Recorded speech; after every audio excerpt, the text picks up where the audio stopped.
This is Law 10 of Power. Infection. Avoid the unhappy and unlucky. There are people who fall into misfortune through no fault of their own, and they deserve our compassion and support. But some individuals bring trouble upon themselves through their own actions and negative influence. These people are like infections, spreading their misfortune to those around them. Their influence can be strong and infectious, pulling others into their chaos. While they often appear as victims, their problems are usually self-created. These people bring their misfortune into your life, causing you to waste valuable time and energy trying to free yourself from their negative influence. Your reputation and well-being can suffer simply through your association with them. Recognizing and avoiding these infectious individuals is crucial for maintaining your own stability and success.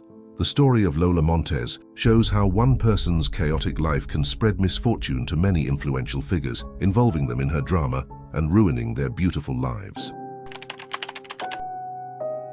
Lola Montez, whose real name was Eliza Rosanna Gilbert, was born in Ireland in 1821. From a young age, Eliza showed a love for drama and a strong, independent spirit. After a failed marriage to Lieutenant Thomas James, she left him to seek adventure on her own. She reinvented herself as Lola Montez, a Spanish noblewoman and dancer, capturing the hearts of audiences across Europe with her beauty and charm.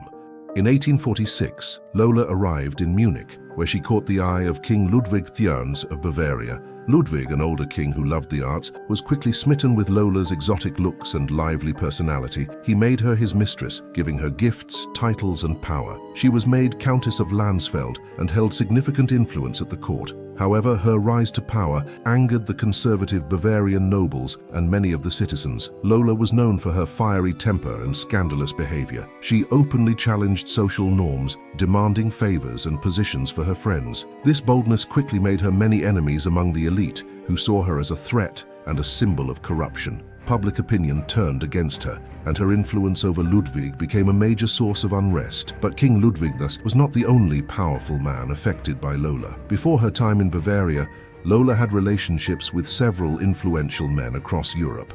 In Paris, she had a passionate affair with the famous composer Franz Liszt. Liszt was initially enchanted by her beauty and charisma, but their relationship was stormy and filled with arguments. Eventually, Liszt distanced himself from Lola, realizing the potential damage to his career and reputation. After her affair with Liszt, Lola moved to London, where she became involved with Alexander Dujarier, a well-known newspaperman. Their relationship ended tragically when Dujarier was killed in a duel, a result of the scandals that seemed to follow Lola everywhere. This association further damaged her reputation, reinforcing her image as a bringer of chaos and bad luck. Lola's most infamous relationship was with King Ludwig VI. The turmoil she caused at the Bavarian court reached its peak during the European revolutions of 1848. Citizens protested in the streets, demanding her expulsion. Despite Ludwig's attempts to protect her, he eventually had to order Lola to leave Bavaria. She fled to Switzerland, but the damage to Ludwig's reign was done. Seen as weak and easily influenced, Ludwig faced immense pressure and abdicated in March 1848.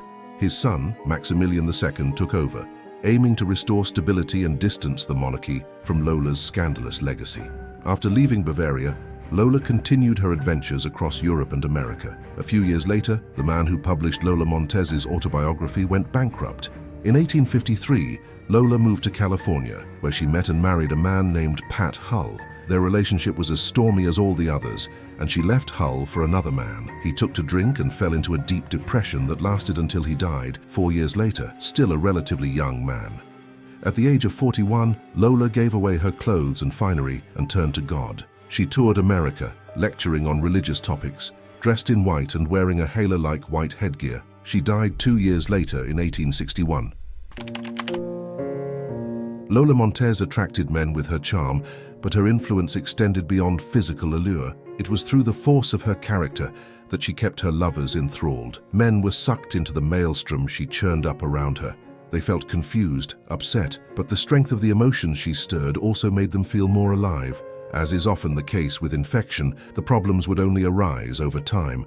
Lola's inherent instability began to affect her lovers deeply. They were drawn into her troubles, but their emotional bond with her made them want to offer help.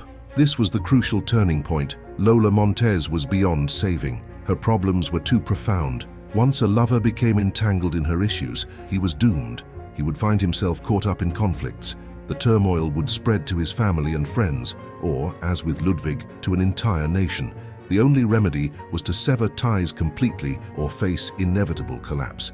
The infecting character type is not limited to women. It transcends gender. It stems from an internal instability that radiates outward, attracting disaster. There is almost a compulsion to destroy and unsettle. One could spend a lifetime studying the pathology of such characters, but it's not worth the effort. Just learn the lesson. When you suspect you are in the presence of an infector, don't argue, don't try to help, don't pass the person on to your friends, or you will become enmeshed. Flee the infector's presence or suffer the consequences. Keys to power. The incurably unhappy and unstable have a particularly strong infecting power because their characters and emotions are so intense. They often present themselves as victims, making it difficult at first to see their miseries as self-inflicted. Before you realize the real nature of their problems, you have been infected by them. In the game of power, the people you associate with are critical. The risk of associating with infectors is that you will waste valuable time and energy trying to free yourself. Through a kind of guilt by association, you will also suffer in the eyes of others. Never underestimate the dangers of infection. One of the most dangerous types of infectors is the person who suffers from chronic dissatisfaction. These individuals are perpetually unhappy and often harbor deep-seated envy and resentment. Their negative outlook on life makes them highly contagious as their dissatisfaction seeps into the lives of those around them. They constantly complain, criticize, and spread negativity, creating an atmosphere of discontent and unease. The only effective solution to such infection is to quarantine yourself from the infector. By the time you realize the danger, it may be too late. Infectors often overwhelm with their forceful personalities or deep emotions. How can you protect yourself against such insidious viruses? The answer lies in judging people on the effects they have on the world and not on the reasons they give for their problems.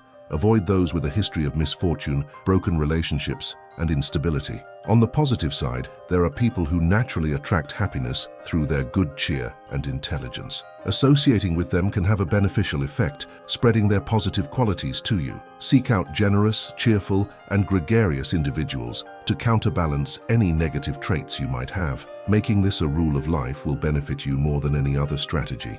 If you want to know about why you should never reveal your true intentions to others, watch video on Law 3.